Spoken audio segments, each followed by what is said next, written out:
ଶ୍ରେୟସ ଆୟରଙ୍କୁ 40 କୋଟିରେ କିଣିବାକୁ ଚାହୁଁଛନ୍ତି ପାକିସ୍ତାନ ଦଳ। ଇତିହାସରେ ପ୍ରଥମ ଥର ଏମିତି ହେବ। ଆପଣ ବି ଜାଣିବାକୁ ଚାହୁଁଛନ୍ତି ଯେ କାହିଁକି ଶ୍ରେୟସ ଆୟରଙ୍କୁ ପାକିସ୍ତାନ ଦଳ କିଣିବାକୁ ଚାହୁଁଛନ୍ତି?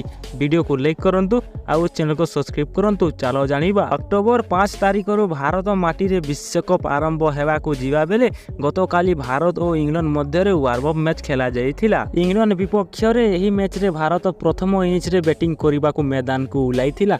ଭାରତର ଖତରନାକ ବ୍ୟାଟ୍ସମ୍ୟାନ୍ ଶ୍ରେୟସ ଆୟର ଏହି ମ୍ୟାଚ୍ରେ ଚତୁଃପାର୍ଶ୍ୱରେ ଚୌକା ଛକା ବର୍ଷା କରି କ୍ରିକେଟ ଇତିହାସରେ ବିଶ୍ୱ ରେକର୍ଡ ସ୍ଥାପନ କରିଥିଲେ।